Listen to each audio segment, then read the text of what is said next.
नमस्कार, मैं हूं आपके साथ रोहित। बीजेपी नेता सोनाली फोगाट की मौत 22 अगस्त को हुई थी और बताया गया कि उन्हें हार्ट अटैक आया। लेकिन इसके बाद जब नई नई परतें खुलना शुरू हुई तो सब अवाक रह गए, क्योंकि अब सोनाली फोगाट की मौत के मामले में तरह तरह की बातें सामने आ रही हैं। पोस्टमार्टम रिपोर्ट ये कहती है कि सोनाली फोगाट के शरीर पर निशान पाए गए हैं और ऐसा लग रहा है कि उन्हें मारा पीटा गया और उसके बाद उनकी हत्या हुई है। और इस मामले में गोवा पुलिस ने फिलहाल एफआईआर भी दर्ज कर ली है।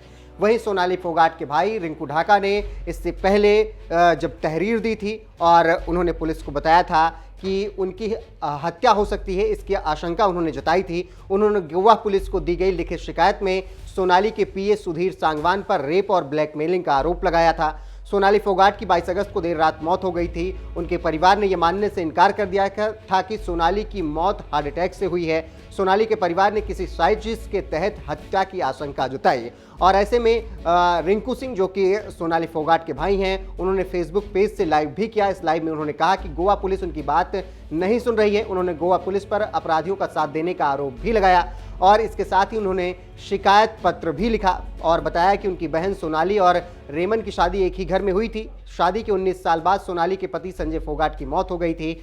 और अपनी शिकायत में रिंकू सिंह ने यह भी बताया कि 2019 चुनाव के दौरान रोहतक निवासी सुधीर सांगवान और भिवानी निवासी सुखविंदर सिंह से सोनाली मिली। ये दोनों कार्यकर्ता के रूप में आए और सोनाली के साथ काम करने लगे। इसके बाद सुधीर सांगवान सोनाली के साथ पीए के तौर पर काम करने लगे। साल 2019 में सोनाली के घर चोरी हुई। इस घटना की जानकारी सोनाली ने पुलिस को दी थी और इसी पर अब सोनाली के भाई ने आरोप लगाया कि पीए सुधीर गोस्वामी ने सोनाली के घर से सभी काम करने वालों को हटा दिया था और अब ऐसा उन्होंने माना कि हो सकता है कि सुधीर सांगवान ने ही इस पूरे साजिश को अंजाम दिया है। और उन्होंने जो लेटर लिखा उसमें उन्होंने साफ तौर पर बताया कि सोनाली का पहले रेप किया गया और उसके बाद उनकी हत्या की गई और उनके खाने में जहरीला पदार्थ मिलाया गया, जिसके बाद उनकी हत्या की गई और इससे पहले उनका रेप किया गया। फिलहाल अब जब पोस्टमार्टम रिपोर्ट सामने आई है तो उसमें ये साफ तौर पर समझ में आ रहा है कि सोनाली के शरीर पर निशान है जो ये इस ओर इशारा करते हैं कि उन पर हमला किया गया, जिसकी वजह से उनकी मौत हुई। हालांकि रेप की